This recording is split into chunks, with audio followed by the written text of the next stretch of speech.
క్రీస్తునందు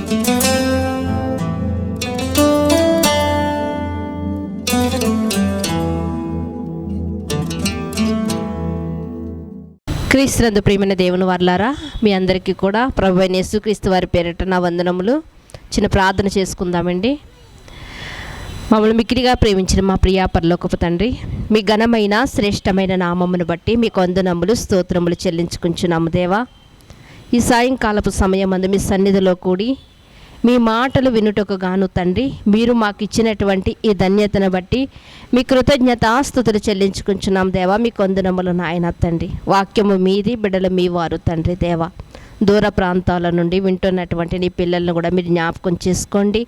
మీ అమూల్యమైనటువంటి స్వరాన్ని వినిపింపచేయమని కోరుకుంటూ, మీ ఆత్మచేత నింపమని తండ్రి, మీరు మాత్రమే మాతో మాట్లాడమని, మా హృదయాలు తెరవ చేయమని, మా బ్రతుకులను మార్చుకునే చక్కని మాటలు మీరు మాతో మాట్లాడతారని కోరుకుంటూ, మీ కుమారుడు మా రక్షకుడు అయినటువంటి యేసుక్రీస్తు వారి ఉన్నతమైన నామములో ప్రార్థన అడిగి వేడుకొనిచున్నాము పరమ తండ్రి, ఆమేన్. క్రీస్తునందు ప్రియమైన దేవుని వర్లారా, మీ అందరికీ కూడా మరొకసారి నా వందనములండి. బైబిల్ గ్రంథంలో మనం చూడగలిగితే ఒకే పేరుతో కలిగినటువంటి చాలామందిని మనం చూస్తూ ఉంటాం. అందులో మరియ గారి పేరును చూడగలిగితే సుమారు 6-7 మరియలు మనకు కనిపిస్తూ ఉంటారు. అలాగే దెబోరా అన్నటువంటి మాటను కూడా మనం చూడగలిగితే పాత నిబంధనలో 2-3గా మనకు కనిపిస్తూ ఉంటారు. అలాగే బైబిల్ గ్రంథంలో మనం ఇంకా చూడగలిగితే ప్రియమైన దేవుని వారలారా, మనకు ఒక చక్కటి పేరు కనిపిస్తూ ఉంటుంది. అది ఏంటి అంటే యోసేపు గారు. గడిచిన దినాల్లో ఒక మారు మనం మాట్లాడుకున్నప్పటికీ మరొకసారి ఈ యొక్క సందర్భాన్ని గురించి మనం చూద్దాం. యోసేపు గారిని గురించి కూడా మనం చూడగలిగితే మనకి యోసేపులు 3 యోసేపులు ఇక్కడ కనిపిస్తూ ఉంటారు. మొట్టమొదటిగా యోసేపు అనగానే ఫలించుడి కొమ్మ అని అర్థం. యోసేపు అంటే ఏమర్థమండి? ఫలించుడి కొమ్మ అని అర్థము.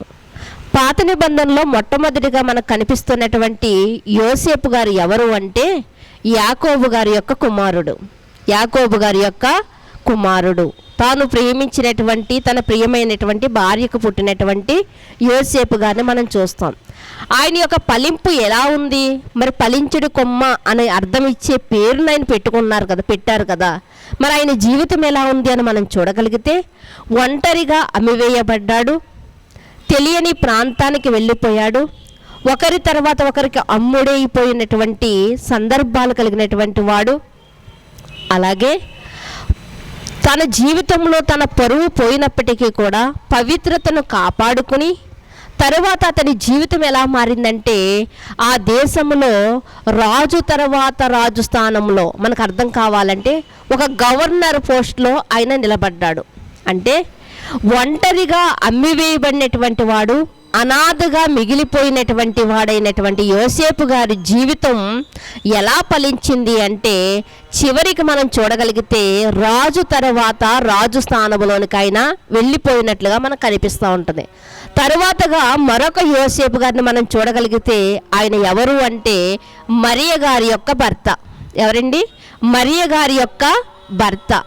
ఈ యోసేపు గారిని కూడా మనం చూడగలిగితే ఈయన ఎంత నమ్మకమైన వాడు అంటే, ఎంత దేవుని యందు భయభక్తులు కలిగిన వాడు అంటే, నిజంగా దేవదూత కనిపించి ఇదిగో నీకు ప్రదానం చేయబడినటువంటి మరియ పవిత్రురాలు, పరిశుద్ధాత్మ వలన గర్భము ధరించింది కాబట్టి ఆమెను నువ్వు విడనాడకూడదు, ఆమెను చేర్చుకొని ఒక మాట చెప్పేసరికి దేవునికి లోబడ్డాడు, మరియను చేర్చుకున్నాడు. కాబట్టే ఎన్ని నిందలు వచ్చినప్పటికీ భరించాడు. కాబట్టే ఆయన ప్రపంచానికి దేవుడైనటువంటి యేసుక్రీస్తు వారికే తండ్రిగా పిలువబడ్డాడు.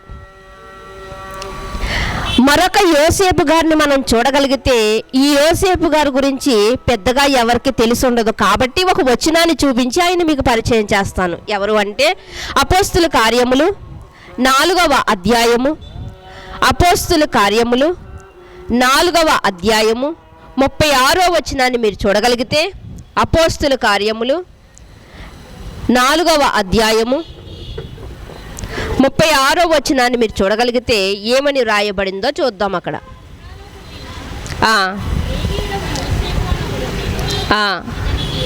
ఇతనికి అపోస్తులు మరలా చదువుతామండి. కుప్రాలో పుట్టిన లేవీయుడగు యోసేపు అని ఒకడుండెను.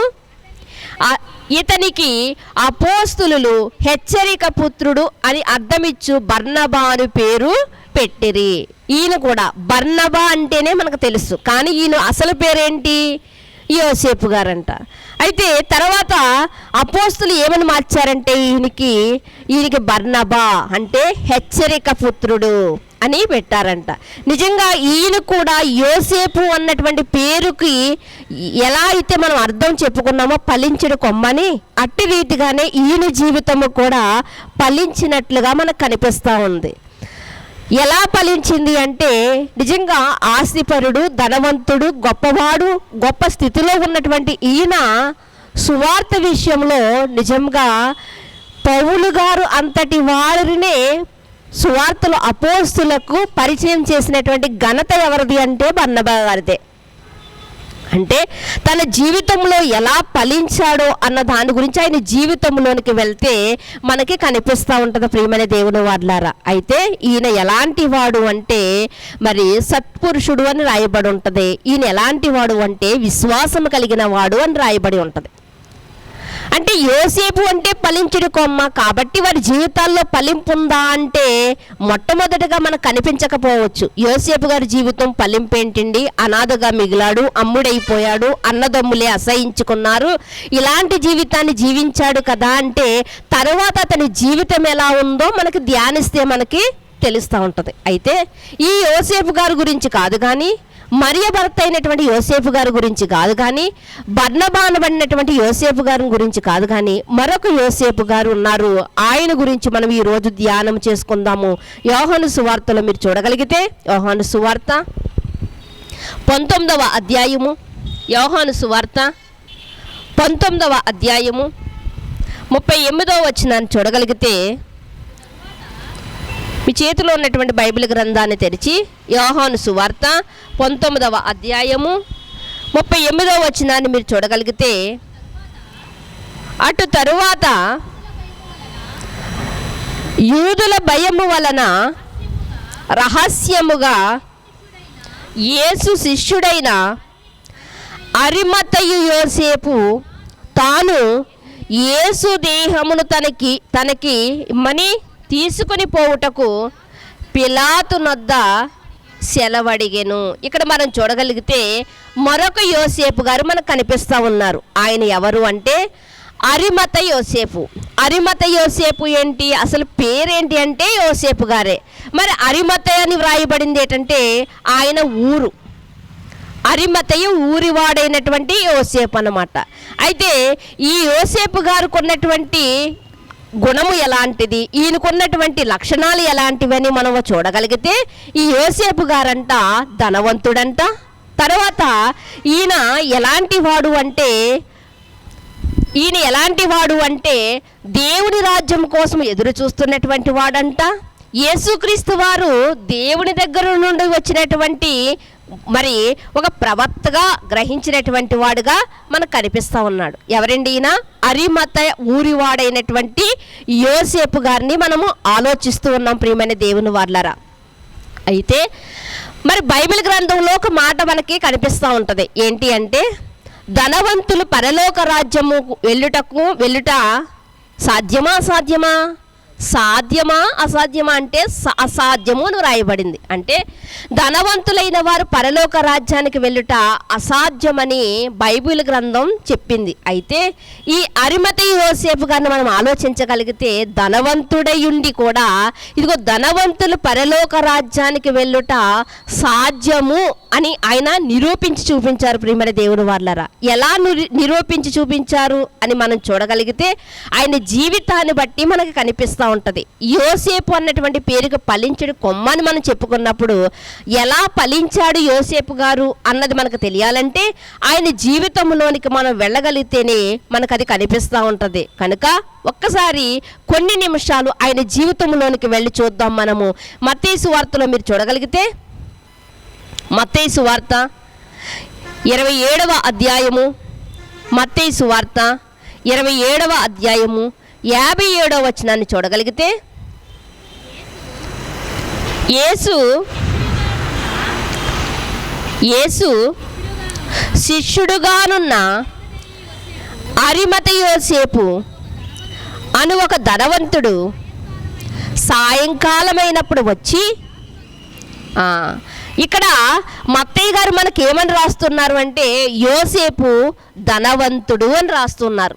అంటే మత్తయ్య గారు కానివ్వండి, మార్కు గారు కానివ్వండి, లూకా గారు కానివ్వండి, యోహాను గారు కానివ్వండి, ఒకే సందర్భాన్ని వేరువేరుగా రాస్తూ ఉంటారు. అంటే వారికి వచ్చినటువంటి, వారు చూసిన దానిని బట్టి, వారు గ్రహించిన దానిని బట్టి వారు వ్రాసినటువంటి సువార్తలు కనుక ఒకే సందర్భం మనకు చాలా చక్కగా ఒకరు ఒకలాగా రాస్తూ మనకి ఇంకా బాగా అర్థమయ్యేటట్లు చూపిస్తున్నటువంటి ఈ సువార్తల్లో మార్కు గారు కూడా ఏం చెప్తున్నారో మనం చూడగలిగితే 15వ అధ్యాయము 43వ వచనాన్ని మీరు చూడగలిగితే, 15వ అధ్యాయం మార్కు సువార్త 15వ అధ్యాయము 43వ వచనం. గనుక సాయంకాలమైనప్పుడు అరిమతయి యోసేపు తెగించి పిలాతు నొద్దకు వెళ్ళి యేసు దేహము తనకిమ్మని అడిగాను. అతడు ఘనత వహించిన ఒక సభ్యుడి దేవుని రాజ్యం కొరకు ఎదురు చూచువాడు. మార్కు గారు మరొక విషయాన్ని చెప్తూ ఉన్నారు. ఏం చెప్తున్నారు అంటే ఇతడంట ఘనత కలిగినటువంటి వ్యక్తి. మరొక మాటను ఏమని చెప్తున్నారంటే ఈయన దేవుని రాజ్యం కొరకు ఎదురు చూస్తున్నటువంటి వాడంట. ఈరోజు మనకి ఎంత వాక్యాలు విన్నప్పటికీ కూడా దేవుని రాజ్యం కొరకు ఎదురు చూసేవారు చాలా తక్కువండి. దేవుని రాజ్యం కొరకు ఎదురు చూసేవారు, దేవుడు తన యేసుక్రీస్తు వారు వచ్చినప్పుడు, రాకడలో వచ్చినప్పుడు ఆ రాజ్యంలోనికి నేను ఎత్తబడతానా లేదా అన్నటువంటి ఆలోచన తక్కువ. కానీ దేవుడి రాజ్యం కొరకు కాకుండా దేవుడు నాకేమిస్తాడు అని ఎదురు చూసే క్రైస్తవులే ఈరోజు ఎక్కువ మంది ఉన్నారు. అయితే ఈయన ఎలాంటి వాడు అంటే గొప్పవాడు, ఘనత కలిగినటువంటి వాడు. ఘనత ఎలా కలుగుతుంది? ప్రజలకు మంచి చేసినప్పుడే ఘనత కలుగుతుంది. అంతే కదండి, ఊర్లో ప్రజలకు మంచి చేసినప్పుడే ఘనత కలుగుతుంది.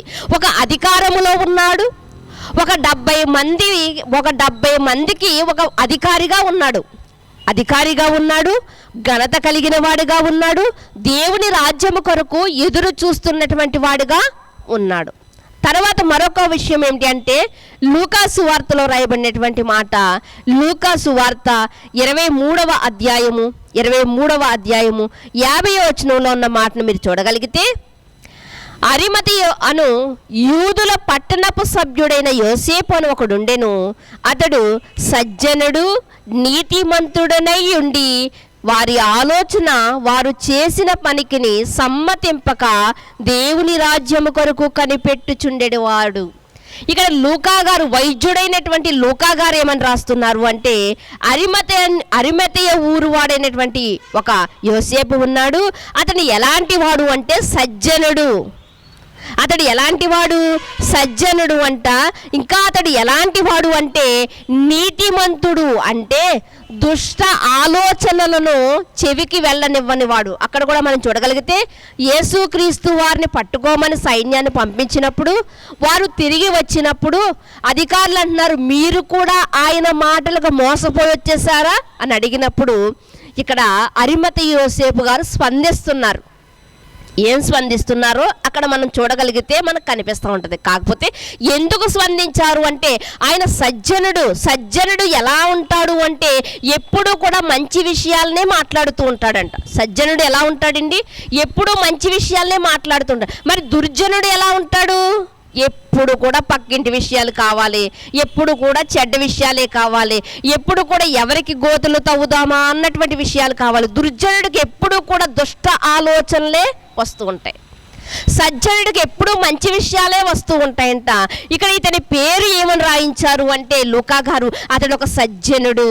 అంటే మనకు బాగా అర్థం కావాలంటే కీర్తనల గ్రంథం 1వ అధ్యాయం 1వ వచనంలో మనకు కనిపిస్తూ ఉంటుంది ఏంటంటే, దుష్టుల ఆలోచన చొప్పున నడవక, పాపుల మార్గంలో నిలవక, అపహాసుకులు కూర్చుండి చోటను కూర్చుండక ఉన్నటువంటి వాడే సజ్జనుడు. ఏంటండి? దుష్టుల ఆలోచన చొప్పున నడవక, దుష్ట ఆలోచనలు మాట్లాడుతున్నప్పుడు ఈయన వారికి సమ్మతించలేదండి. అంటే దుష్ట ఆలోచనల దగ్గరికి వెళ్ళట్లేదు, పాపుల మార్గంలో నిలవట్లేదు, అపాసకులు కూర్చుని చోట కూర్చోవట్లేదు. అంటే వీటన్నిటికీ దూరంగా ఉంటున్నాడు. అంటే ఈయన ఎలాంటి వాడు అంటే సజ్జనుడు. సజ్జనుడికి ఎప్పుడు కూడా దుర్జనమైనటువంటి మాటలు చెవికి ఎక్కవండి. మనకెందుకు? అతను నోటితో మాట్లాడు, ఎవరైనా మాట్లాడుతున్నప్పుడు కూడా వాటికి స్పందించడు. అయితే లూకా గారు చెప్పినటువంటి విషయం ఏంటంటే అతడు ఎలాంటి వాడు అంటే సజ్జనుడు. అతడు ఎలాంటి వాడు అంటే అతడు నీతిమంతుడు అని రాయబడుతూ ఉంది. ప్రియమైన దేవుని వారలారా, చూడండి ఒకసారి మత్తయి సువార్తలో కూడా మాట్లాడినటువంటి సందర్భాన్ని మనం చూడగలిగితే 12వ అధ్యాయము, మత్తయి సువార్త 12వ అధ్యాయము 35వ వచనాన్ని మీరు చూడగలిగితే, మత్తయి సువార్త 12వ అధ్యాయము 35వ వచనాన్ని మీరు చూడగలిగితే చదవండి. సజ్జనుడు తన మంచి ధననిధిలో నుండి సద్విషయములను తెచ్చును, దుర్జనుడు తన చెడ్డ ధననిధిలో నుండి దుర్విషయములు తెచ్చును. అంటే సజ్జనుడు అంటే మంచి హృదయము కలిగిన వాడు, మంచి హృదయము కలిగిన వాడు. సజ్జనుడంట మంచి విషయాలనే బయటికి తీసుకొస్తాడంట. అంటే నోటి ద్వారా ఏమొస్తుంది అంటే హృదయం ఏదైతే నిండి ఉంటుందో నోరు అదే మాట్లాడుతూ ఉంటుంది. హృదయం ఏది నిండి ఉందో మాటలంట నోటితో అవే వస్తాయంట. ఇప్పుడు సజ్జనుడు దేనితో నింపుకున్నాడు తన హృదయాన్ని అంటే మంచి విషయాలతో నింపుకున్నాడంట.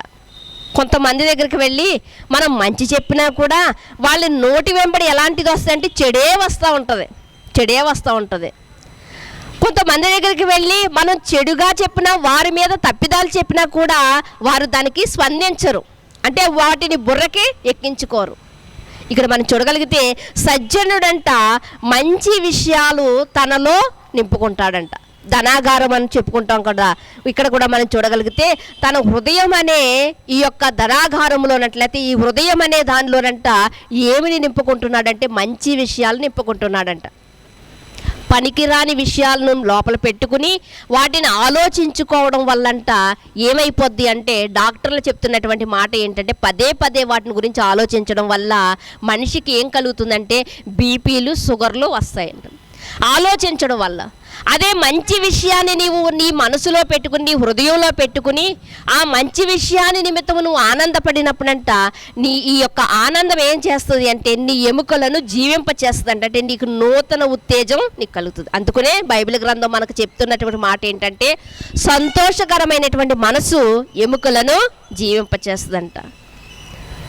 సంతోషకరమైనటువంటి మనసు ఎముకలను జీవింపచేస్తుందంట. ప్రియమైన దేవుని వారలారా, కనుక ఏదైతే హృదయం నిండి ఉందో అది నోరు మాట్లాడుతుంది.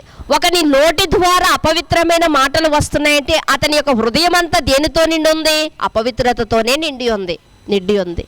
కనుక ఇక్కడ మనం చూడగలిగితే బైబిల్ గ్రంథంలో సామెతల గ్రంథంలో కూడా ఒక మాటను మనం చూడగలిగితే సామెతల గ్రంథము 3వ అధ్యాయము 3-4 వచనాలను మనం చూద్దామండి. సామెతల గ్రంథం 3వ అధ్యాయం 3-4 వచనాలు మీరు చూడగలిగితే దయను సత్యమును ఎన్నడను విడిచి పోనీయకుము, వాటిని కంఠభూషణములుగా ధరించుకొనుము, నీ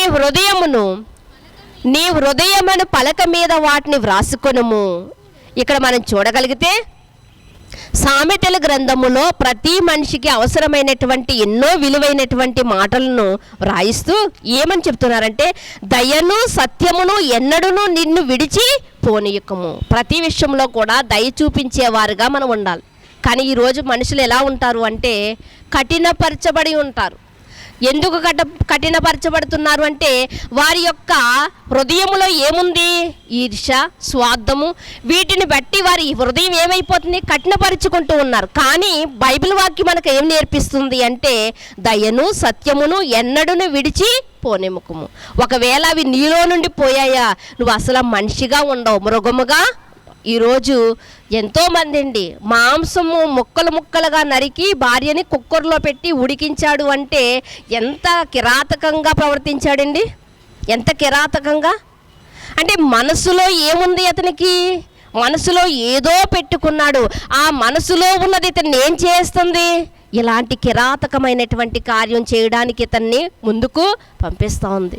ప్రియమైన దేవుని వారలారా, కనుక దేవుడు అంటున్నాడు, దయను సత్యమును ఎన్నడూ విడిచిపోనీయకండి అని చెప్పి వాటిని కంఠభూషణముగా, ఒక ఆభరణం ధరించుకోవడానికి ప్రతి వ్యక్తి ఎంతగా ఇష్టపడతా ఉంటారో అలాగే ఈ దయను సత్యమును కూడా కంఠభూషణముగా మీరు ధరించుకోండి. అంటే కంఠభూషణంగా ధరించుకునే దాన్ని ఎప్పుడైనా మనం మర్చిపోతామా? ఎప్పుడూ మర్చిపోమండి. కనుక దానితో దేవుడు పోలిస్తూ నీ హృదయం అనే పలక మీద వాటిని వ్రాసుకొనుము అని చెప్తున్నాడు. అంటే హృదయములో ఏముంచుకోవాలంట? మంచి మాటలు, నీ దయగల మాటలు. ఒక డాక్టర్ గారిని మనం తీసుకుంటే, ఒక పేషెంట్ వెళ్ళిన వెంటనేనండి అతన్ని చెకప్ చేసి, ఇదిగో నీకు పెద్ద రోగమే ఉంది, నువ్వు ఎన్నాళ్ళో బ్రతకవు అన్నాడు అనుకోండి, కొన్నాళ్ళు బ్రతకవలసిన వాడే, కానీ వెంటనే ఏమొస్తుంది? అతనికి హార్ట్ అటాక్ వస్తుంది. ఇప్పుడు అదే డాక్టర్ గారు, లేదమ్మా ప్రతిదానికి మందులు వచ్చాయి, నీ రోగం తొందరలోనే తగ్గుతుంది, ఈ కోర్సు నువ్వు వాడితే తగ్గుతుందని చాలా నెమ్మదిగా మాట్లాడారనుకోండి, ఇప్పుడు ఈ యొక్క పేషెంట్కి ఎలా ఉంటుంది? అప్పటి వరకు ఎంతో టెన్షన్ పడినప్పటికీ కూడా ఇప్పుడు అతనికి సమాధానం కలుగుతూ ఉంటుంది. ఇంకా మందులు వాడకముందే అతనికి ఏం కలుగుతుంది? నాకు నయం అవుతుంది అన్నమాట, నాకు నయం అవుతుంది. అతనిలో ఒక సమాధానం అనే పరిస్థితి నెలకొంటుంది. ప్రియమైన దేవుని వారలారా, కనుక ప్రతి మనిషిలో కూడా ఉండవలసింది ఏంటంటే దయను సత్యమును. ఎన్నడూ అది చేస్తున్నది తప్పు అని మనం చెప్పినప్పటికీ కూడా అది సత్యం. అది మనం చెప్పిన అవతల వానికి కోపం రావచ్చు, కోపం వచ్చినా పర్వాలేదు, కానీ మనం మాత్రం తప్పనే చెప్పాలి. మరొక మాటను కూడా మీరు చూడగలిగితే అంటే ఈ రోజు మనం మాట్లాడుకుంటున్నటువంటి యోసేపు గారి జీవితంలో సజ్జనుడు అన్నటువంటి సర్టిఫికేట్ దేవుడు ఇచ్చాడు అంటే ఊరకనే ఇవ్వడండి. సజ్జనుడు అవ్వాలి అంటే లోపల నుండి అన్ని మంచి విషయాలు వస్తున్నాయి నోటికంటే అతడు ఆ మంచి విషయాలను లోపల దాచుకోవడానికి, తన హృదయం అనే పలక మీద ముద్రించుకోవడానికి ఎంత కష్టపడి ఉంటాడు నిజంగా. ఈ దయ కలిగిన వాడుగా, ఈ సత్యాన్ని వెంబడించేవాడుగా ఎంత కష్టపడి ఉంటాడు నిజంగా. అంటే సజ్జనుడు అన్నటువంటి సర్టిఫికేట్ ఊరకనే పొందలేదండి. ఒక మంచి పేరు పొందాలంటే చాలా కష్టపడాలి. ఇతడంటే ఘనత పొందిన వాడంటే, ఆ ఘనత కలిగింది అంటే ఇతడు ఎంతో చేసి ఉండాలి నిజంగా ఆ ఊరి ప్రజలకి. ఒక పక్క అధికారంలో ఉన్నాడు, ఒక పక్క ప్రజలలో మంచి పేరు పొందాడు అంటే నిజంగా ఏదో అధికారానికి వెళ్ళి వచ్చేస్తే సరిపోదు, కానీ ప్రజలతో కూడా అతడు చాలా దగ్గర కలిగి ఉన్నాడు. ఎవరికి ఏ అవసరం వచ్చినా తీరుస్తున్నాడేమో ఒకవేళ. మరొక మాటను కూడా మనం చూడగలిగితే, ఇందాక మనం మాట్లాడుకున్నటువంటి మాట లూకాసు వార్త 23వ అధ్యాయము 51వ వచనములో అతని గురించి మరొక మాట రాయబడింది. లూకాసు వార్త 23వ అధ్యాయము 51వ వచనాన్ని మీరు చూడగలిగితే, అతడు సజ్జనుడును నీతిమంతుడనై ఉండి. అతడు ఎవరంటండి? సజ్జనుడు. రెండవది అతడు నీతిమంతుడు. సజ్జనుడు ఎలా అయ్యాడు అంటే దయ కలిగి ఉన్నాడు. సజ్జనుడు ఎలా అయ్యాడు అంటే సత్యాన్ని కంఠభూషణముగా ధరించుకున్నాడు. ప్రజలకు నచ్చకపోవచ్చు, ఎందుకంటే మంచి చెబితే ప్రజలకి నచ్చదు. అసలు మంచోడే ప్రజలకు నచ్చరు, అంతే కదండి. ఉన్న మాట మాట్లాడితే ఎవరికి దూరం అంట? ఊరికే దూరం చేస్తారంట. ఈరోజు ప్రజలు కూడా అలాగే ఉన్నారు. మంచివాడు నచ్చడు, మంచి క్రియలు నచ్చవు, మంచి మాటలు నచ్చవు, మంచి బోధలు కూడా నచ్చట్లేదండి. విచిత్రం ఏంటంటే మంచి బోధలు కూడా నచ్చట్లేదు.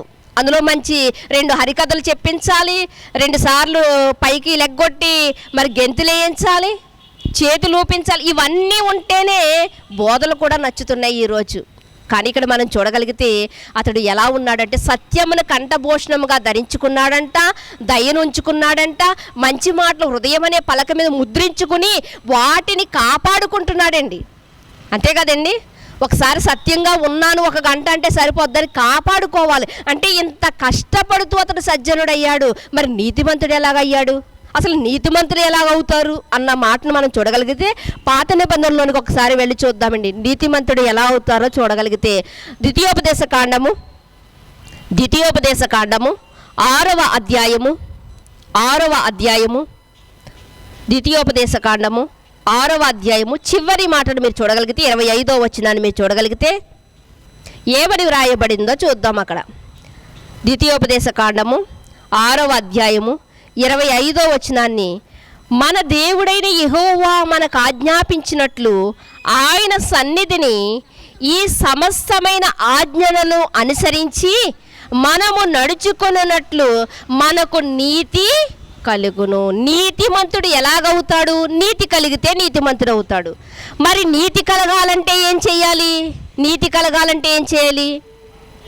ఒక పోలీస్ అవ్వాలంటే ఒక పోలీస్ డ్రెస్ వేసుకుంటే మనం పోలీస్ కింద కనిపించవచ్చండి. ఎందుకంటే మన పిల్లల సరదాలు కూడా మనం అలాగే తీరుతూ ఉంటాం. నేను పోలీస్ అవ్వాలంటే వాడికి ఒక డ్రెస్ కొంటాము, వేస్తాం వాడికి. అయితే మరి నీతిమంతుడు అవ్వాలి అంటే అలా ఏమన్నా నీతి ఏమన్నా ఎక్కడన్నా షాపుల్లో దొరుకుతుందా? 1 కేజీ నీతి ఒకవేళ తెచ్చుకుని మనం వాడడానికి అలా ఎక్కడా దొరకదు. మరి నీతిమంతుడు అవ్వాలి అంటే నీతి ఎలా వస్తుంది అంటే అక్కడ రాయబడినటువంటి మాటను మీరు చూడగలిగితే ఏమంటున్నాడు అంటే, ఆయన ఈ సమస్తమైన ఆజ్ఞలను అనుసరించి మనము నడుచుకున్నప్పుడు మనకు నీతి కలుగును. అంటే ఆయన ఆజ్ఞల చొప్పున నడుచుకుంటే మనం నీతిమంతులం అవుతామంటాం. ఆయన ఆజ్ఞల చొప్పున. ఆయన ఆజ్ఞలు ఏంటి అంటే మన చేతిలో ఉన్నటువంటి 66 గ్రంథాలలో ఉన్నటువంటి ప్రతి మాట కూడా దేవుని ఆజ్ఞే. దేవుని ఆజ్ఞే. లేదండి బైబిల్లో 2 ఆజ్ఞలే ఉన్నాయండి, దేవుడు 2 ఇచ్చాడండి. నిన్ను వాళ్ళని పొరుగు వాడిని ప్రేమించమని ఒకటి ఇచ్చాడు, నేను తప్ప మరొక దేవుడు నీకు ఉండకూడదని ఒకటి ఇచ్చాడు. ఈ 2 ఆజ్ఞలే అనుకుంటే పొరపాటు ప్రియమైన దేవుని వాళ్ళరా. అలా అయితే పాత నిబంధనలో 616 ఆజ్ఞలు ఉన్నాయి. అవి కాదు ఇవి కాదు. ఏంటి అంటే మనం ఆలోచించవలసిన విషయం, అసలు బైబిల్ అంతా కూడా దేవుని మాటే. బైబిల్ అంతా దేవుని మాట అయినప్పుడు కేవలం మనం డిసెంబర్ 31 నాడు ఒక వాక్యాన్ని తీసుకుని ఇదే నాకు ఈ సంవత్సరం అంతా నాకు కాపాడుతుంది అనుకోవడం పొరపాటు. అంతే కదండి. బైబిల్ అంతా దేవుని మాటలైనప్పుడు, దేవుడు రాయించిన గ్రంథమైనప్పుడు ఈ 66 పుస్తకాల్లో ఉన్నటువంటి ప్రతి మాట కూడా దేవుని మాటే. మరి దేవుని మాట అయితే దేవుడు ఎందుకు రాయించాడు అంటే దేవుడు వాటి ప్రకారంగా మనల్ని నడవమని రాయించాడు. నడవమన్నాడు అంటే అది ఆజ్ఞ. అది ఆజ్ఞ. అంటే దేవుడు ముఖ్యంగా మనకు చెప్తున్నది ఏమిటి అంటే, నా మాటల ప్రకారంగా నా మాటలను పాటించి మీరు నడిచిన ఎడల మీకు నీతి కలుగుతుంది. దాన్ని బట్టి మీరు నీతిమంతులు అవుతారు. ప్రియమైన దేవుని వాళ్ళరా, ఇదే బైబిల్ గ్రంథంలో మనం చూడగలిగితే ఒక వేశ్యను మనం చూడగలిగితే, రహాబు వేశ్య దేవుని మాట ప్రకారంగా దేవుడు చేసిన వాటి ప్రకారంగా భయము కలిగినటువంటి స్త్రీగా ఆమె ఉండి తన జీవితాన్ని మార్చుకుంది. నిజంగా చెప్పాలంటే ఒక వేశ్య అండి. యేసుక్రీస్తు వారి యొక్క వంశావళిలో ఆమె పేరు రాయబడింది అంటే ఎంత గొప్ప ఘనత అండి. నిజంగా వేశ్యగా ఉన్నప్పుడు రాయబడలేదు, కానీ ఆమె నీతిమంతురాలు అయిన తర్వాత దేవుని యొక్క గ్రంథంలో ఆమె రాయబడింది. క్రీస్తు వారి వంశావళిలో ఆమె రాయబడినట్లుగా మనకు కనిపిస్తూ ఉంది. అంటే దేవుడు అంత ఘనత ఇస్తాడంటే ఇస్తాడు. అందుకనే యాకోబు భక్తుడు మనతో మాట్లాడుతూ ఏమంటారు అంటే, కేవలం వినువారు మట్టిగా మీరు ఉండకండి, విన్న వాక్య ప్రకారముగా మీరు బ్రతకాలి అని చెప్తున్నాడు. బ్రతకడానికి ప్రయత్నించాలి. మార్కు గారు చెప్తారు, ఏం చెప్తారు అంటే, మీరు ఏమి వింటున్నారో జాగ్రత్తగా వినండి. మీరు ఏం వింటున్నారు? ఈ లోక సంబంధమైనది వింటున్నారా? మీరు ఏం వింటున్నారు? పరలోక సంబంధమైనది వింటున్నారా? మీరు ఏం వింటున్నారు? దేవుడు చెప్పిన మాటను వింటున్నారా? లేకపోతే మనుషులు కల్పించిన పద్ధతుల ప్రకారంగా మాటలను వింటున్నారా మీరు? కనుక ప్రియమైన దేవుని వారలారా, మనం వింటున్నటువంటి ప్రతి మాట కూడా వాక్య సంబంధమైనదేనా చూసుకోవాలి. యాకోబు గారు చెప్పినట్లుగా కేవలం వినువారు మట్టిగా ఉండకూడదండి. వినడానికి ఎవరైనా వస్తారు, కానీ మనం ఎలా ఉండాలి అంటే విన్న వాక్య ప్రకారంగా మన బ్రతుకులు కట్టుకునేటట్లు ఉండాలి. ప్రతిసారి మనం మాట్లాడుకుంటాం, మరొకసారి చెప్పుకుందాం. అది వాక్యం ఎలాంటిది అంటే దర్పణం లాంటిది అంటండి. వాక్యం ఎలాంటిది? అద్దం లాంటిది. అద్దంలో మన ప్రతిబింబం కనిపిస్తుంది కదా. ఇప్పుడు వాక్యం అనే అద్దంలో కూడా మన ప్రతిబింబం కనిపించాలి. ఏ ప్రతిబింబం అది? మన ఆధ్యాత్మిక జీవితం కనిపించాలి. అంటే ఆధ్యాత్మిక జీవితంలో ఉండడానికి అర్హత కోల్పోతున్నామా? ఒకవేళ ఏదైనా లోపం ఉందా? ఇవన్నీ మనకు వాక్యంలో మనకు కనిపించినప్పుడు మనం ఏం చేయాలంటే సరి చేసుకోవాలి. మనం ఏం చేసుకోవాలంటే సవరించుకోవాలి. అద్దం దగ్గరికి వెళ్ళినప్పుడే మన ముఖం బాగోకపోతే సవరించుకుంటున్నాం కదా. సవరించుకుంటున్నాం కదా. మరి వాక్యంలోనికి వచ్చినప్పుడు, వాక్యం అనే దర్పణం దగ్గరకు వచ్చినప్పుడు, మనము వాక్యం మనతో మాట్లాడుతున్నప్పుడు, మనలో లోటుపాట్లు ఉన్నప్పుడు ఏం చేయాలి అంటే మనము కూడా వాటిని సవరించుకోవాలి. ఈరోజు క్రైస్తవ జీవితాలు ఎలా ఉన్నాయంటే వెళ్తున్నాను వస్తున్నాను, 30 సంవత్సరాలు 40 సంవత్సరాలు 50 సంవత్సరాలు సర్వీస్ చెప్పుకోవడానికి మాత్రమే. కానీ ఏమి లేదు. ఒక ఆచారంగా వెళ్తున్నారు, ఒక పద్ధతి, ఆదివారం కాబట్టి వాళ్ళు వెళ్ళాలి కాబట్టి వెళ్తున్నారు. అంతేగాని అక్కడ చెప్పిన అయ్యగారు ఏం చెప్పారు, ఆ మాటలు నా జీవితంలో ఉన్నాయా, నేను అలా ప్రవర్తిస్తున్నాను. ఒకవేళ ప్రవర్తించకపోతే దేవుని మాటను మనం ఏం చేసినట్లు, మీరినట్లే.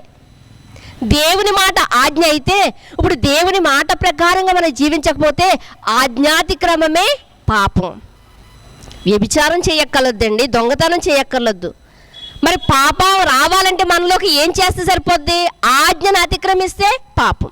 ఒకవేళ ఆజ్ఞను మనం పాటిస్తే ఎవరంట, మనం నీతిమంతులం అంట. ధర్మశాస్త్రంలో దేవుడు రాయించినటువంటి మాటను మనము చూస్తూ ఉన్నాం ప్రియమైన దేవుని వాళ్ళారా. చూడండి, మరొక మాటను కూడా మీరు చూడగలిగితే, ఆయనంట సజ్జనుడంట, ఘనత కలిగిన వాడంట, ఆయన నీతిమంతుడంట. ఎవరండి? యోసేపు గారు, అరిమతయ ఊరికి సంబంధించినటువంటి యోసేపు గారు. అయితే మరొక మాట ఏంటంటే, ఆయన దేవుని రాజ్యము కొరకు ఎదురు చూస్తున్నటువంటి వాడంట. మనము పిల్లల ఉద్యోగాల కోసం ఎదురు చూస్తూ ఉంటాం, పిల్లల పెళ్ళిళ్ళ కోసం ఎదురు చూస్తూ ఉంటాం. ఇవన్నీ కాలం పరిపూర్ణమైనప్పుడు ఎలాగో జరిగిపోతాయండి. అంతేనండి, జరుగుతాయండి. 9 నెలలు మోసినటువంటి తల్లి ఏదో క్షణంలో ప్రసవిస్తుంది, ప్రసవించక మానదు. కానీ ఇలాంటి వాటిని గురించి మనం ఎదురు చూస్తూ ఉంటాం. కానీ అసలుగా ఎదురు చూడవలసింది ఏంటి అంటే, యోసేపు గారిని అడిగితే, అయ్యా వాటి కోసం కాదు, కానీ ఎదురు చూడవలసింది దేనికోసం అంటే దేవుడి రాజ్యం కోసం. ఇప్పుడు మనం ఒక ఊరు వెళ్ళడానికి ఆటో కోసం ఎదురు చూస్తున్నాం అనుకోండి, ఆటో కోసం ఎప్పుడు ఎదురు చూస్తాం, మనము తయారవ్వక ముందు ఎదురు చూస్తామా, లగేజీ సర్దక ముందు ఎదురు చూస్తామా? అన్నీ సర్దిన తర్వాత, మనం అంతా కంప్లీట్గా సర్దుకున్న తర్వాతే మనం ఎక్కడానికి సిద్ధమైనప్పుడు మాత్రమే ఆటో కోసం ఎదురు చూస్తాం. అంతే కదండి. మరి ఈయన కూడా దేవుని రాజ్యం కోసం ఎదురు చూస్తున్నాడు అంటే, ఈయన కూడా అన్నిటికి రెడీ అయిపోయి ఉన్నాడు. అంతేనా? అన్నిటికీ రెడీ అయి ఉన్నాడండి, సిద్ధం కలిగి ఉన్నాడండి. కొరింథీ పత్రికలో ఒక మాట ఉంటుంది, ప్రభువా త్వరగా రమ్ము. ఎవరు అంటున్నారు? పౌలు గారు రాస్తూ చెప్తున్నారు, ప్రభువైన యేసు త్వరగా రమ్ము. దానికి ఏ పదాన్ని వాడారంటే, ఆయన కింద మరణాత అని వ్రాయబడి ఉంటుంది. ఏంటండి? మరణాత అంటే ప్రభువైన యేసు త్వరగా రమ్ము. కొరింథీ పత్రికలో మనకు కనిపిస్తూ ఉంటుంది, చివరి అధ్యాయాల్లో మనకు పుట్టినోట్లో రాయబడి ఉంటుంది. దీనికి అర్థం కూడా చాలామందికి తెలియదండి. దీనికి అర్థం కూడా చాలామందికి తెలియదు. ఎవరో అంటున్నారు కాబట్టి మనం కూడా అనాలి, వారు ధ్వనించారు కాబట్టి మనం ప్రతిధ్వనించాలి అన్నట్లుగానే ఉంటున్నారు. కానీ ఆ మాట పౌలు గారు అన్నారు. ఎలా అన్నారు అంటే, ఆయన సిద్ధపడిపోయాడు కాబట్టి అన్నాడు. ఆయన సిద్ధపడిపోయాడండి, అన్నిటిలో సిద్ధపడిపోయాడండి. తనకు ఉన్నదంతా పెంటగా ఎంచుకున్నాడు, సువార్తలో పరుగులు తీశాడు. ఎన్ని కష్టాలు వచ్చినా నష్టాలు వచ్చినా సువార్త సేవలు వెనుకంజ వేయలేదు. అలాంటి వాడుగా ఆయన సిద్ధపడి ఉన్నారండి. ఎవరో? అపోస్తులైనటువంటి పౌలు గారు. అన్నీ సిద్ధపడిపోయి, అన్నీ రెడీ అయిపోయి, ఆయన ఇప్పుడు రోడ్డు పైకి వచ్చి ఆయన ఏమంటున్నారంటే, బ్రతికినా చచ్చినా నాకు మేలే, బ్రతికుంటే ఇంకా క్రీస్తు కోసం చెప్తాను, చనిపోతే నేను క్రీస్తు దగ్గరికి వెళ్ళిపోతాను, కాబట్టి ప్రభువా త్వరగా రమ్ము, నేను సిద్ధపడ్డాను అని ఆయన అన్నారు. ఇప్పుడు మనం సిద్ధపడ్డామా? మనం ఇంకా ప్రార్థనలో, ఇంకా పిల్లల పెళ్ళిళ్ళ కోసం ప్రార్థన చేస్తున్నాం, ఉద్యోగాల కోసం ప్రార్థన చేస్తున్నాం, మనకి ఇంకా సిద్ధపడలేదు కదా. ఇంకా అసలు రాజ్యం కోసమే మనం ప్రార్థన చేయట్లేదు కదా, ప్రభు రాజ్యం కోసమే మనం ఎదురు చూడట్లేదు కదా. అలాంటిది ఆ మాట తీసుకొచ్చి మనం వాడామనుకోండి, ఏమైనా బాగుంటుందా? రోడ్డు మీద ఉన్నవాడు ఆటో ఆఫ్ చేస్తే బాగుంటుందండి, కానీ ఇంట్లో ఇంకా పని చేసుకుంటూ ఆటో ఆఫ్ చేయండి అంటే బాగుందా? ఇప్పుడు ఈ పరిస్థితి కూడా అలాగే ఉంది ప్రియమైన దేవుని వాళ్ళారా. పౌలు గారు ఎలా అయితే సిద్ధపడ్డారో, ఈయన కూడా అట్టి రీతిగానే సిద్ధపడ్డారంట. ఎవరు? యోసేపు గారు అన్నిటికీ సిద్ధపడి, ఈయన దేనికోసం ఎదురు చూస్తున్నారు అంటే, ఇదిగో ఈ సంబంధాలన్నీ తెంచుకున్నాడు, వీటి మీద మక్కువ చూపించట్లేదు. ఏ వాటి మీద మక్కువ చూపించకుండా లోక సంబంధంగా, పరలోక సంబంధంగా ఆయన దేనికోసం ఎదురు చూస్తున్నాడు అంటే, దేవుని రాజ్యము కోసం ఎదురు చూస్తున్నాడంట. దేవుడి రాజ్యం కోసం ఎదురు చూస్తున్నాడంట. నిజంగా మనం చూడగలిగితే ప్రియమైన దేవుని వారలారా, దేవుని యొక్క రాజ్యం కోసం ఎదురు చూస్తున్నటువంటి ఆయన మరి రహస్యంగా వచ్చి వింటున్నాడంటే వాక్యాన్ని, ఇది డౌట్ రావాలి మనకి. ఏదో చెబుతున్నారు కదా అని వినడం కదా. అది ఇందాక చెప్పాను కదా, మార్కు గారు ఏమంటున్నారంటే ఏమి వింటున్నారో జాగ్రత్తగా చూసుకోండి. ఎందులోని? మీ చేతిలో ఉన్నటువంటి ఎవిడెన్స్ ఉంది, మీ చేతిలో బైబిల్ గ్రంథం ఉంది. కాబట్టి చెబుతున్న వారు ఏం చెబుతున్నారో మీరు చూసుకోవాలి. ఇక్కడ మనం చూడగలిగితే ఇక్కడ మార్కు గారు చెప్పినట్లుగా మరి ఇన్ని చేసినటువంటి ఆయన, ఎంత సిద్ధపడినటువంటి ఈయన మరి రహస్యంగా వింటున్నాడేంటి, బయటికి రాలేకపోతున్నాడేంటి అని ఆలోచిస్తే, దానికన్నా ముందు మనం మరొక మాటను చదువుకుందాము.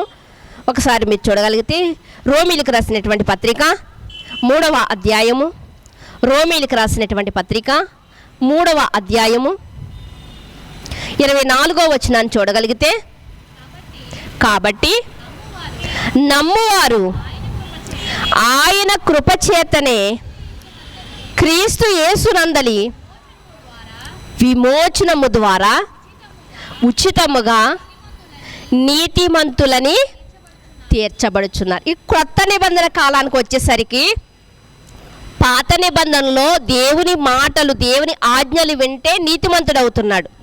కానీ క్రొత్త నిబంధనలోకి వచ్చిన తర్వాత దేవుడు తన చట్టాన్ని మార్చాడు. ఎందుకంటే ఈ చట్టానికి మూలకర్త ఎవరు అంటే యేసుక్రీస్తు వారు. ఇంత కష్టపడి ఆయన వచ్చి ఆ పరలోక వైభవాన్ని వదులుకుని ఆయన శిలువ మీదకు వచ్చి ఆయన ప్రాణాన్ని పెట్టాడు అంటే, ఆ పెట్టినటువంటి ఆయనకి దేవుడు ఏమి ఇచ్చాడో తెలుసా అండి? 3 లోకాల్లో అధికారాన్ని ఇచ్చాడంట. పరలోకమందు భూమి మీదను కూడా, భూమి కింద కూడా ఆయన కింద వంగని ప్రతి మోకాలు వంగుతుందంట, స్తుతించని ప్రతి నాలుక స్తుతిస్తుందంట. అంటే ఇంత గొప్ప ఘనతని దేవుడిచ్చాడు. అయితే ఇక్కడ రాయబడిన మాటను మరలా మనం చదవగలిగితే ఏమని రాస్తారు? కాబట్టి నమ్మువారు ఆయన కృపచేతనే క్రీస్తు యేసునందలి విమోచనము ద్వారా ఉచితముగా నీతిమంతులుగా తీర్చబడుచున్నారు. అయితే యేసుక్రీస్తు వారు అప్పుడైతే పాపములు క్షమింపబడేవి మాత్రమే, ఎప్పుడు? ధర్మశాస్త్రములో. కానీ ఈ నూతన నిబంధనలోకి వచ్చిన తర్వాత పాపములను యేసుక్రీస్తు వారు కొట్టివేశారు. క్షమించబడడం వేరు, కొట్టివేయడం వేరు. కొట్టివేసంట తూర్పుకు పడమటకు ఎంత దూరమో అంత దూరం చేసేసాడంట. వేటిని? మన పాపములు. అంటే యేసుక్రీస్తు వారి ద్వారా మనం ఉచితముగా కష్టపడకుండా కష్టపడుతున్నామండి. బాప్తిసం తీసుకోవడానికి ఏమైనా డబ్బులు కడుతున్నాం మనం? ఏమన్నా బాప్తిసం ద్వారా మనం యేసుక్రీస్తు వారిని అంగీకరించి మనము మన పాపములను ఆయనలో మనం కడిగి వేసుకుంటున్నాం. అంటే క్రొత్త నిబంధనకు వచ్చేసరికి మనం క్రీస్తు వారి ద్వారా మనము ఏం చేయబడ్డామంటే మన పాపములను కడుక్కుంటున్నాం. పాత నిబంధనలో ఆయన ఆజ్ఞలను గైకొనుట చేత నీతిమంతుడని తీర్చబడితే, నూతన నిబంధనలో క్రీస్తు వారి ద్వారా మనం నీతిమంతులుగా తీర్చబడుతున్నాం. ప్రియమైన దేవుని వారలారా, ఇదే రోమీలకు రాసిన పత్రికలో 10వ అధ్యాయంలో మీరు చూడగలిగితే మరొక మాట మనకు కనిపిస్తూ ఉంటుంది. 10వ అధ్యాయము 8, 9 వచనాలు మీరు చూడగలిగితే 8, 9.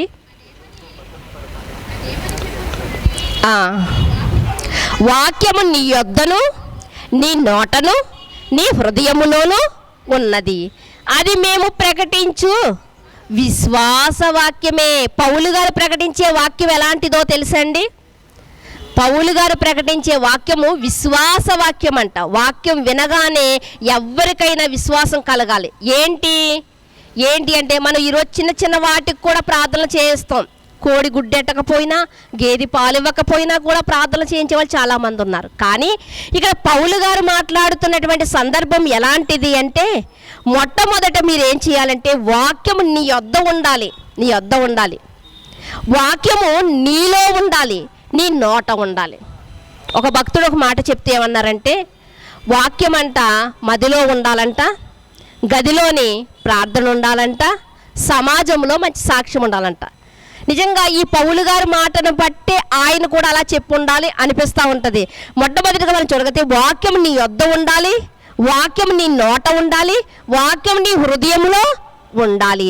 అది మేము ప్రకటించు విశ్వాస వాక్యమే. అదేమనగా యేసు ప్రభువని నీ నోటితో ఒప్పుకొని దేవుడు మృతుల్లో నుండి ఆయన లేపనని నీ హృదయములో విశ్వసించిన ఎడల నీవు రక్షింపబడుదువు.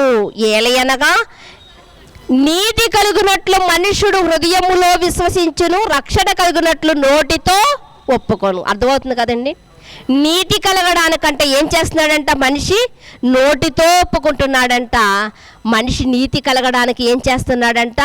మరలా విశ్వాసం కలగడానికి ఏం చేస్తున్నాడంటే క్రియ చేస్తున్నాడు. యేసు ప్రభు గొప్పవాడే. యేసు ప్రభు గొప్పవాడు కాబట్టే ప్రపంచానికి దేవుడుగా పిలువబడుతున్నాడు అంటున్నారు చాలామంది. నోటితో ఒప్పుకుంటున్నారు, మంచిదే. కానీ ఏం జరగాలి అక్కడ? క్రియ జరగాలి అంటే ఏం చేయాలి? ఇప్పుడు బయటకు వచ్చి క్రీస్తు వారి నామములో ఏం పొందాలి? రక్షణ పొందాలి. నోటితో ఒప్పుకోవాలి, హృదయంలో విశ్వసించాలి, క్రియ జరగాలి అంటే కనిపించేది. అయితే ఇక్కడ మనం చూడగలిగితే, ఇక్కడ యోసేపు గారి యొక్క జీవితాన్ని మనం చూడగలిగితే, ఆయన జీవితంలో ఇవన్నీ మనకు కనిపిస్తూ ఉన్నాయి. మరి యోసేపు గారి జీవితంలో అన్నీ కనిపిస్తున్నాయి కానివ్వండి, ఆయన రహస్యంగా వింటున్నాడు కదా. ఇంతకీ ఆయన బాప్తిసం తీసుకున్నాడా? ఎందుకంటే క్రియ జరగాలి కదా. క్రియ జరిగితేనే కదా విశ్వసించినట్లుగా. మరి యోసేపు గారు రక్షణ తీసుకున్నారా అని అడగగలిగితే కొన్ని ఆధారాలు అయితే మనకు కనిపిస్తూ ఉంటాయి. ఒకసారి వాటిని కూడా మనం చదువుకుందాం. యోహాను సువార్త 3వ అధ్యాయము.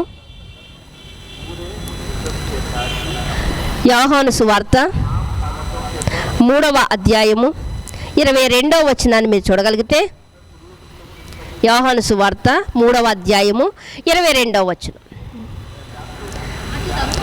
అటు తరువాత యేసు తన శిష్యులతో కూడా యూదయ దేశమునకు వచ్చి అక్కడ వారితో కాలము గడుపుచు బాప్తిసమిచ్చుచూ ఉండెను. చూడండి మరొక వచనం కూడా, 4వ అధ్యాయము 1వ వచనం కూడా. యోహాను కంటే యేసు ఎక్కువ మందిని శిష్యులుగా చేసుకుని వారికి బాప్తిసం ఇచ్చుచున్న సంగతి పరిసయ్యులు విని ప్రభువునకు తెలిసినప్పుడు. ఇక్కడ మనం చూడగలిగితే యోహాను కంటే ఎక్కువ మందికి బాప్తిసం ఎవరిచ్చారంట? మనకి బాప్తిసం ఇచ్చింది ఎవరు అని అడిగితే ఎవరైనా సమాధానం చెప్పేది ఏంటంటే బాప్తిసం ఇచ్చి యోహాను గారు మాత్రమే బాప్తిసాలు ఇచ్చారంటారు. మరి ఎక్కువ బాప్తిసాలు ఎవరు ఇచ్చారు అంటే యోహాను గారే అని చెప్తారు. కానీ ఈ 2 వచనాలని మనం ధ్యానించగలిగితే యేసుక్రీస్తు వారు కూడా బాప్తిసాలు ఇచ్చారంట. యేసుక్రీస్తు వారి కంట బాప్తిసం ఇచ్చి యోహాను గారి కంటే ఎక్కువ శిష్యులు ఉన్నారంట. ఒకవేళ అలాంటి టైంలో బాప్తిసం తీసుకుని ఉండొచ్చు కదా. ఎవరు? యోసేపు గారు. బాప్తిసం తీసుకోకుండా మనం రక్షణ పొందకుండా దేవునికి దగ్గర కాలేం. రక్షణ పొందకుండా బాప్తిసం లేకుండా దేవునికి ఇష్టలుగా మనము ఉండలేం. రక్షణ లేని వారు నా వారు కాదు అంటున్నారు. మరి ఎంత మంచి గుణాలు కలిగి, మంచి లక్షణాలు కలిగి, సజ్జనుడై ఉండి, నీతిమంతుడై ఉండి, ఘనత పొందిన వాడై ఉన్నటువంటి యోసేపు గారు బాప్తిసం తీసుకోకుండా ఉండడు కదా. రాజ్యం కోసమే ఎదురు చూస్తున్నాడు అంటే బాప్తిసం తీసుకుని సిద్ధపడిన వాడుగానే ఉండాలి. అలా సిద్ధపడినటువంటి ఆయన బాప్తిసం తీసుకున్నారు అనుటకు ఒకవేళ ఇదిగో యేసుక్రీస్తు వారి ద్వారానే ఆయన తీసుకుని ఉండొచ్చు కదా. ఎందుకంటే ఆయన రహస్యంగా శిష్యుడిగా పిలువబడ్డాడు. ఇక్కడ యేసుక్రీస్తు వారు శిష్యులు ఎంతమంది అంట? బాప్తిసం ఇచ్చి యోహాను గారి కంటే ఎక్కువ మంది అంట. ఈ శిష్యుల్లో ఒక్క శిష్యుడే యోసేపు గారు అనుకోవచ్చు కదా. ప్రియమైన దేవుని వారలారా, అలాంటి ఆయన మరి ఎందుకు మరి ఈ యొక్క బహిరంగంగా క్రీస్తు వారిని అంగీకరించలేకపోయాడు? రాత్రి కాలమందే వచ్చి యేసుక్రీస్తు వారి బోధలు వింటున్నాడు అంటే మరి ఎందుకు రాలేకపోయాడు అంటే బైబిల్ గ్రంథంలో మనకు ఒక వచనం అయితే మనకు కనిపిస్తూ ఉంటుంది. ఏంటది మనం చూడగలిగితే యూదులకు భయపడి వారు అట్టి రీతిగా చేసిరి అన్నటువంటి మాట మనకి కనిపిస్తూ ఉంటుంది. ప్రియమైన దేవుని వారలారా, ఎవరికి భయపడి అంటండి? యూదులకు భయపడి. ఒకసారి యోహాను సువార్త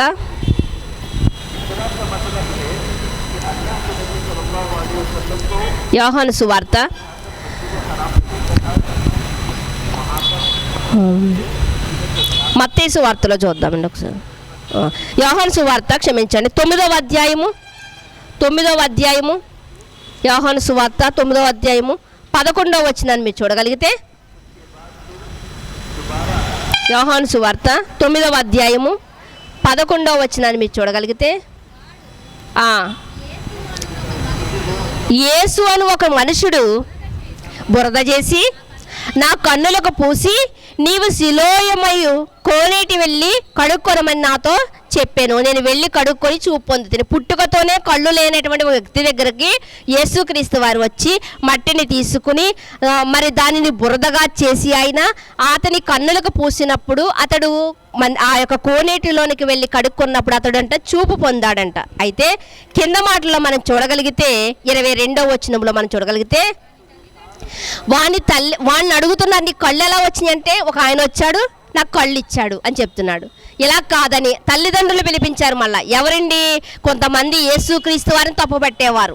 ఈరోజు సమాజంలో ఒక మనిషి ఎంత మంచి చేసినా తప్పు పట్టాలని ఎలా అయితే చూస్తారో, ఆ రోజుల్లో యేసుక్రీస్తు వారు మంచి చేసినా తప్పు పట్టడానికి చూసేటువంటి వారు చాలామంది ఉన్నారు. కాబట్టి తల్లిదండ్రులు పిలిపించంట ఏమని మాట్లాడుతున్నారంటే, వాడిని తల్లిదండ్రులు అడుగుతున్నారంట, వీడు పుట్టుకతో గుడ్డివాడా, మధ్యలో కళ్ళు పోయినాయా అని అడుగుతున్నారంట. లేదయ్యా, వాడు పుట్టుకతోనే గుడ్డివాడు అని చెప్పి ఇక్కడ మనం చూడగలిగితే, వాని తల్లిదండ్రులు యూదులకు భయపడి అలాగ చెప్పి, ఎందుకని ఆయన క్రీస్తు అని ఎవరైనా ఒప్పుకొనని ఎడల వానిని సమాజ మందిరములో నుండి వెలివేతుమని యూదులు అంతకు మునుపు నిర్ణయించుకుని ఉండిరి.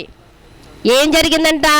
ఒక గుడ్డివాడు చూపునందాడు, యేసుక్రీస్తు వారే చూపునిచ్చారని చెప్పడానికి భయపడుతున్నారు. ఎవరో? గుడ్డివాని యొక్క తల్లిదండ్రులు. ఎందుకో తెలుసా అండి? అంతకు మునిపేనంట యూదులందరూ కట్టంట యేసుక్రీస్తు వారిని క్రీస్తు అని ఎవరైనా ఒప్పుకుంటే, అంటే ఆయన గొప్పవాడు అని ఒప్పుకుంటే, వాళ్ళని ఏం చేస్తారంట?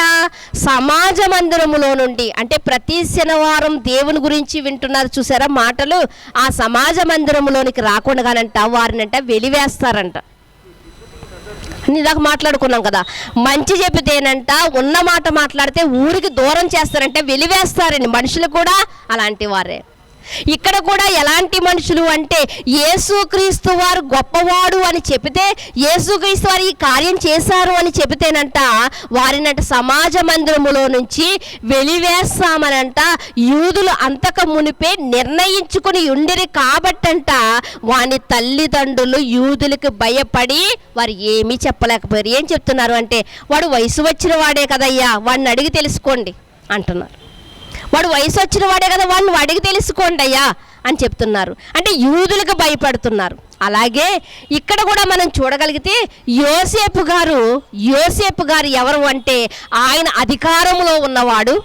మొట్టమొదటిగా ఆయన అధికారంలో ఉన్నవాడు, ప్రజల మధ్య ఘనత కలిగిన వాడు, సజ్జనుడు, నీతిమంతుడు. ఇంత గొప్పవాడైనటువంటి ఈయన రాత్రి కాలమందు యేసుక్రీస్తు వారి దగ్గరకు వచ్చి వినవలసినటువంటి అవసరత ఏంటి అంటే, యూదులకు భయపడి. ఎందుకంటే యూదులు సమాజ మందిరములోనికి రానివ్వరు, వెలివేస్తారంట. మనకి కొన్ని ప్రాంతాల్లో కొన్ని ఊర్లో ఇంకా వెలివేయటం అనేది ఇంకా జరుగుతూనే ఉంది. అంటరానితనం అని, వెలివేయడం అని, ఇవన్నీ మనం చూస్తున్నాం, ఇంకా మనకు జరుగుతూనే ఉన్నాయి. అలాగే ఇక్కడ కూడా యూదులు ఏం చేస్తున్నారు అంటే, వాళ్ళనంట ఆంక్షలు పెట్టారంట. మీరు యేసుక్రీస్తును ఒప్పుకున్నా, యేసుక్రీస్తు వారి గురించి మీరు ఏమైనా గొప్పగా చెప్పినా మిమ్మల్ని సమాజ మందిరంలో నుంచి మిమ్మల్ని వెలివేస్తాము అని చెప్పినందువల్ల ఆయన ఏం చేశారు అంటే, యూదులకు భయపడంట పగటి వేళ యేసుక్రీస్తు వారి దగ్గరికి రాకుండా రాత్రి సమయాల్లో వచ్చి యేసుక్రీస్తు వారి దగ్గర నేర్చుకుని యేసుక్రీస్తు వారికి శిష్యుడయ్యాడు. ఆయన బాప్తిసం లేకుండా శిష్యుడు అవ్వడు కదండి. అసలు శిష్యుడు అంటే విశ్వాసి కన్నా గొప్పవాడు. విశ్వాసి వినేసి వెళ్ళిపోతాడంతే, శిష్యుడైతే అంటు పెట్టుకుని ఉంటాడండి. ఎలీషా గారు చూసారా, ఏలియా గారిని అంటు పెట్టుకుని ఉన్నాడు. కాబట్టే గురువు గారి కన్నా మంచి ఘనతను ఆయన కూడా పొందినట్లుగా మనం చూస్తూ ఉంటాం. కనుక ఇక్కడ ఎందుకు ఆయన భయపడ్డాడు, ఎందుకు రహస్యంగా విన్నాడు అంటే, యూదులకు భయపడి. కానీ ఒకానొక సమయం వచ్చిందంట. ఆ సమయం అంది ఏం జరిగింది అంటే, ఈ లూకాసు వార్తలో చివరి వచనాల్లో మనం చూడగలిగితే, ఒకసారి చూసి ముగించేసుకుందామండి. లూకాసు వార్తలో చివరి అధ్యాయాల్లోకి మనం వెళ్ళగలిగితే, చివరి అధ్యాయాల్లోకి మనం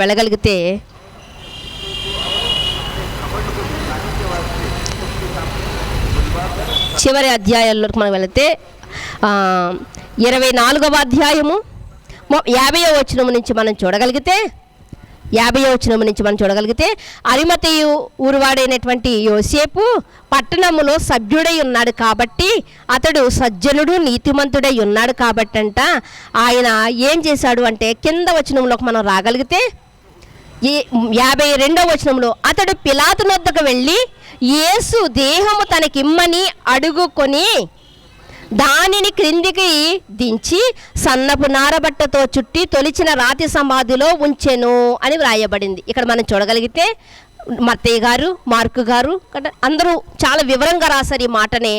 ఏమని వ్రాయబడి ఉంటుంది అంటే, అరిమతయి యోసేపు గారంట తానే ముందుగా ఒక కొత్త సమాధిని తొలిపించుకుని రెడీ చేసుకున్నారంట. ధనవంతుడు ఉంటే అండి ఒక మంచి బిల్డింగ్ కట్టుకుంటాడండి, అంతే కదా. లేకపోతే ఒక పొలాన్ని కొనుక్కుంటాడు, లేకపోతే ఒక బిల్డింగ్ కొనుక్కుంటాడు, ఇలా చేస్తాడు. కానీ ఈ ధనవంతుడిని మనం చూడగలిగితే ఇతడు ఏం చేస్తున్నాడంట, తను బ్రతికుండగానే ఒక మంచి సమాధిని తొలిపించుకున్నాడంట. మంచి సమాధిని ఒక మంచి తోటలో ఒక మంచి సమాధిని తొలిపించుకొని రెడీ చేసుకున్నాడంటే ఈయన రాజ్యము కోసం ఎదురు చూస్తున్నవాడని ఈ మాటను బట్టి కూడా మనము చెప్పొచ్చు.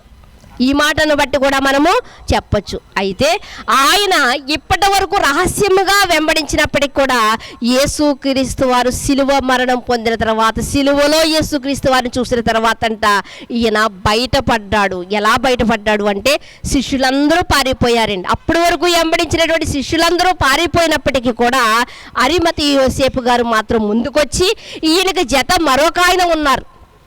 ఎవరిండి ఆయన కూడా రాత్రి కాలమంది వచ్చే వినేవాడు. అంటే రోజు చర్చికి వెళ్ళిపోయేవారు ఏదో నేర్చేసుకుంటున్నారు, ఏదో చేసేస్తున్నారు అనుకుంటే పొరపాటు ప్రియమైన దేవుని వాళ్ళారా. ఇదిగో రోజు యేసుక్రీస్తు వారి దగ్గర పగట ఉదయం నుంచి సాయంకాలం వరకు ఏం నేర్చుకోలేదు వీళ్ళిద్దరుని. ఎవరండి? ఇంకొక ఆయన నికోదేము, మరొక ఆయన ఎవరు? యోసేపు గారు. వీళ్ళిద్దరూ కూడా వృద్ధులండి, రాత్రి కాలమందే రహస్యంగా విన్నటువంటి వారు. కానీ యేసుక్రీస్తు వారు శిలువ మీద శవముగా ఉన్నప్పుడంట వీళ్ళు ఏం చేశారంటే తెగించారంట. ఒక ఆయనేమో కావలసిన సుగంధ ద్రవ్యాలను కొంటుంటే సిద్ధపాటు చేస్తుంటే నికోదేము గారు, అరిమతయి యోసేపు గారేమో పరుగున వెళ్ళి ఆయన శవాన్ని నాకు ఇవ్వమని ఆయన అడుగుకొని, అక్కడ మాట్లాడినటువంటి మాట అడుక్కుని అంట, నాకు ఇవ్వండి. అయ్యో నువ్వు అధికారువు కదా అంటే, ఈ అధికారం ఉంటే ఏంటి లేకపోతే ఏంటి, ఈయన నా కోసం వచ్చాడు, ప్రాణం పెట్టాడు, తిరిగి లేస్తాడు, ఆయన రాజ్యంతో వచ్చినప్పుడు నన్ను తీసుకుని వెళ్తాడు అన్నటువంటి ఒక నిరీక్షణ ఉంది ఆయనకి. ఇప్పుడు ఏం కలిగింది? అతనికి ధైర్యం కలిగింది.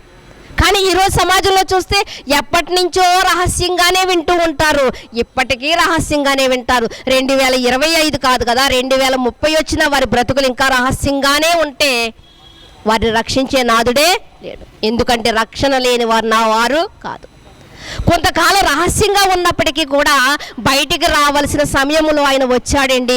అందుకునే ఒక మంచి పేరును పొందుకున్నాడు. నిజంగా ఎక్కడో పాత నిబంధనలో రాయబడిన ధనవంతుని సమాధిలో ఆయన పెట్టబెడతాడు అని రాయబడినటువంటి మాట అరిమతయి యోసేపు గారి యొక్క సమాధిలో పెట్టబడింది. నిజంగా ఆ వాగ్దానానికి తగినట్లుగా జీవించాడండి. ధనవంతుడు పరలోక రాజ్యానికి వెళ్ళుట అసాధ్యం అన్నటువంటి మాటను సాధ్యం చేశాడు. ఎవరు అంటే అరిమతయి యోసేపు. ప్రియమైన దేవుని వాళ్ళారా, ఈరోజు కూడా ప్రపంచంలో ఒక నానుడు ఉంది, క్రీస్తు అయితే త్యాగమూర్తి, క్రీస్తు అయితే ప్రేమామయుడు. కానీ ఆయన ధరించిన క్రైస్తవ జీవితాలు ఎలా ఉన్నాయి అంటే, ఇదిగో ఇలా ఉన్నాయని నిరూపించగలిగినటువంటి సత్తా మన దగ్గర ఉంటుందా ఈరోజు? లేదు ప్రియమైనది. ఏం వింటున్నావు, ఏం చెబుతున్నారు అంటే, మా అయ్యగారు ఏది చెప్పినా కరెక్ట్గానే చెప్తారు. ఇదే మన బుర్రలో ఉంది. అయ్యగారు ఏది చెప్పినా కరెక్ట్గానే చెప్తారు, బైబిల్ కూడా తీయక్కర్లేదు అనుకుంటాం. కానీ ఏం చెబుతున్నారో జాగ్రత్తగా చూసుకోవాలి, ఏం వింటున్నామో జాగ్రత్తగా చూసుకోవాలి. విన్న వాక్యం మనలో పనిచేస్తుందా లేదా? 2 రోజులు ట్యాబ్లెట్లు వాడేటరికే మనకి ప్రభావం చూపించకపోతే మరలా తిరిగి డాక్టర్ దగ్గరికి వెళ్ళిపోతాం. ఏంటండి మందులు వాడాను కానీ తేడా తెలియలేదేంటి? మళ్ళా డాక్టర్ గారు అంటారు, అప్పుడే తెలుస్తుంది ఏటమ్మా, 5 రోజులు వాడు, వారం రోజులు వాడు అంటారు. మరి ఎన్నాళ్ళ నుంచి ఈ ట్యాబ్లెట్లు, ఈ ఔషధాన్ని వాడుతున్న ఈ వాక్యాన్ని, మరి మనలో తేడా ఏమన్నా కనిపించిందా?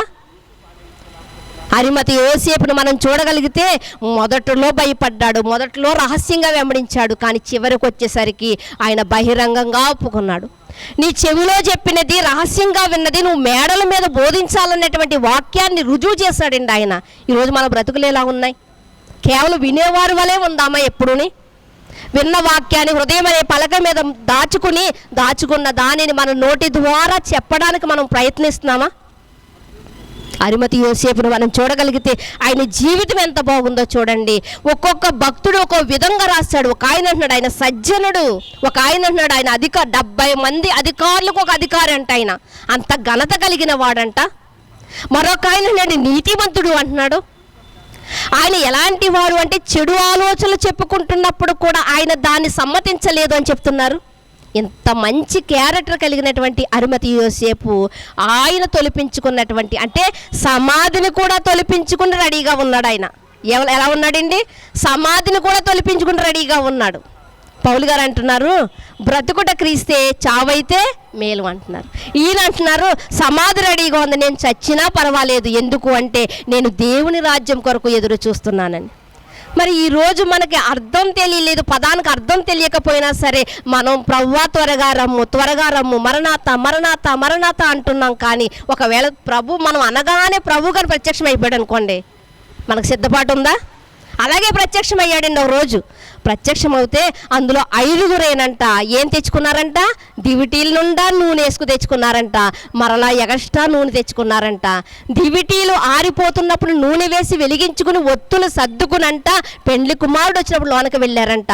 మిగిలిన 5గురు సిద్ధపాటు లేదంట వారికి. దివిటీలు వెలిగించుకున్నాం కదా అనుకున్నారు, ప్రార్థన చేశాను కదా అనుకుంటున్నారు, 52 56 ఆదివారాలు నేను వెళ్ళాను కదా అనుకున్నారు. కానీ అసలైన సిద్ధపాటు వారికి ఎలా లేదో ఈరోజు మనకే లేదు. అలా లేకుండానే మరణాత ప్రభువా త్వరగా రా నన్ను తీసుకెళ్ళిపోంటున్నాం. సిద్ధపాటు లేని జీవితం ఎక్కడికి వెళ్తుందో తెలుసా అండి? నరకానికి వెళ్తుంది ప్రియమైన దేవుని వాళ్ళారా. కనుక అరిమతి యోసేపు గారి వలె మనము కూడా ఎలా ఉండాలి అంటే సిద్ధపాటు కలిగిన వారిగా ఉండాలి. ఎవరికి జరగని సందర్భం పుట్టుక యేసుక్రీస్తు వారి జీవితంలో మనం చూస్తున్నాం. కన్య మరియ అంటే పురుషుడు లేకుండా కన్యకు ఆయన పుట్టాడు, జ్యేష్ఠుడుగా పుట్టాడు. అలాగే ఆయన జీవితంలో ఆయన ప్రయాణమైనప్పుడు గార్ధభవాన్ని మనం చూడగలిగితే ఎవ్వరూ ఎక్కలేదంటే అంతకు మునుపు బేతనీయులో నుండి తోలుకొచ్చినటువంటి ఆ గార్ధభవాన్ని మనం చూడగలిగితే అంతకు ముందు ఎవ్వరూ ఎక్కలేదంట. అలాగే ఆయన చనిపోయినప్పుడు ఆయన సమాధిని మనం చూడగలిగితే, ఆ దేహాన్ని పెట్టిన సమాధిని మనం చూడగలిగితే అంతకుముందు ఎవ్వరూ పెట్టబడలేదు. కొత్తగా తొలిపించుకున్నటువంటి యోసేపు గారి యొక్క సమాధి ప్రియమైన దేవుని వల్ల వృద్ధులైనటువంటి ఆయన అనుకున్నాడు, ఇదిగో ఇప్పుడు కూడా నేను ప్రభువుని ఒప్పుకోకపోతే నేను నా జీవితానికే విలువ లేదనుకున్నాడు, ఒప్పుకున్నాడు. ఈరోజు సమాజంలో ఎంతోమంది ఇళ్లల్లో ఉండి ఆలకిస్తున్నటువంటి వారు ఇదిగో ఈ సంవత్సరం వెళ్ళిపోతుంది, వచ్చే సంవత్సరం వెళ్ళిపోతుంది, కానీ ఇంకా ప్రభువుని స్వరక్షకుడుగా అంగీకరించలేదు. ఒకవేళ ఇదిగో ప్రపంచాలు ఒక్కొక్క చోట కుదిపేస్తున్నాయండి. భూకంపాల పేరిట కుదిపినప్పుడు ఇదిగో ఒకనాడు ఎలా అయితే భూమి నోరు తెరిచి మింగివేసిందో ఈరోజు అలాంటి భూకంపం కలిగితే మన గతి ఏమవుతుంది? అక్కడికి వెళ్ళిన తర్వాత ధనవంతుడు అంటున్నాడు, అయ్యో నేను ఇక్కడికి వచ్చానా, నేను వస్తే వచ్చాను, నాకు 5గురు సహోదరులు ఉన్నారు, వారు కూడా రాకూడదంటే వాక్యాన్ని బోధించండి అంటున్నాడు. లేదు నాయన, బోధింపబడినప్పుడే మీరు వినాలి. అంటే దేవుని వాక్యం మన దగ్గరకు వచ్చినప్పుడు మనం స్వీకరించాలి, దాని ప్రకారంగా నడవాలి. రేపు నమ్ముతానులే, రేపు వింటానులే, రేపు బ్రతుకుతానులే అంటే రేపటి దినము ఉంటుందో ఉండదో మనకే తెలీదు. మన జీవితం ఎలాంటిదంట? అడవి పువ్వు లాంటిదంట. మన జీవితం ఎలాంటిది అంటే నీటి మీద ఆవిరి లాంటిది. ఇలాంటి జీవితాన్ని గురించి మనం అంటాం, రేపు కలుద్దాను, రేపు మారుతాను, లేదా వచ్చే సంవత్సరం డిసెంబర్కి మారుతాను, వచ్చే జనవరికి మారుతాను, వచ్చే జనవరికి బాప్తీసం తీసుకుంటాను అనుకుంటాం. దేన్ని బట్టి మనం గ్యారంటీ ఇస్తున్నామండి? అసలు మన జీవితానికి గ్యారంటీ ఉందా? మనం వేసుకునే బట్టలకి గ్యారంటీ ఉందేమో కానీ మన జీవితానికి గ్యారంటీ లేదు. కాబట్టి రాత్రి భోజనం చేసి పడుకున్నాడండి, ఉదయం లేస్తాడు అనుకున్నాం, లేవలేదండి అన్నాడు అంటే ఒక మనిషికి గ్యారంటీ లేదు. కనుక ప్రియమైన దేవుని వాళ్ళారా, దేవుడిచ్చినటువంటి మన ఆయుష్ కాలంలో మనము కూడా యోసేపు గారిని పోలి మనము కూడా ఇప్పటి వరకు మనం ఒకవేళ పాత్రలుగా మనం వాడబడకపోతే అలా వాడబడే పాత్రలుగా మనం అందరం ఉండాలని కోరుకుంటూ మరి ఈ మాటలు ముగిస్తున్నాం. ప్రార్థన చేసుకుందాం. మమ్మల్ని మిక్కిలిగా ప్రేమించిన మా ప్రియ పరలోకపు తండ్రి, మీ ఘనమైన శ్రేష్టమైన నామమును బట్టి మీకు వందనములు స్తోత్రములు నాయన. మేమే పాటి వారం తండ్రి దేవా, అమూల్యమైనటువంటి సంగతులను మీరు మాకు వినిపింప చేస్తున్నారు అంటే మీరు మమ్మల్ని ప్రేమించారు కాబట్టే తండ్రి. మీ మాటలు మాకు తండ్రి మా చెవుల్లోనికి మా హృదయంలోనికి వెళ్ళడానికి మీరు ఎంత చక్కగా మీరు మాతో మాట్లాడుతున్నారు. ఇంత చక్కని మాటలకి ఇంకా చెవినియకుండా తండ్రి దేవా, ఇంకా మా జీవితాలు వాయిదాలు వేసుకుంటూ రేపు మారతానులే, రేపు నేను నిర్ణయాన్ని తీసుకుంటానులే అనుకుంటే రేపటి దినం ఉంటామో ఉండమో మాకు తెలియదు కనుక తండ్రి ఈ రోజే మేమందరం సిద్ధపాటు కలిగి ఉండడానికి సహాయం చేయమని కోరుకుంటూ తండ్రి దేవా, ఇంకా మాలో భయము, ఇంకా మాలో పిరికితనం ఒకవేళ ఉంటే తండ్రి వాటిని తొలగించుకొని తండ్రి దేవా తండ్రి, మా నోటితో ఒప్పుకొని హృదయమని విశ్వసించి తండ్రి దేవా తండ్రి, మా క్రియలలో వాటిని చూపించేవారుగా మేము ఉండడానికి సహాయం చేయమని కోరుకుంటూ సమస్త మహిమా ఘనత ప్రభావములు మీకు ఆరోపించుకుంటూ మీ కుమారుడు మా రక్షకుడు అయినటువంటి యేసుక్రీస్తు వారి ఉన్నతమైనటువంటి నామములే ప్రార్థన అడిగి వేడుకొనుచున్నాము పరమ తండ్రి. ఆమేన్.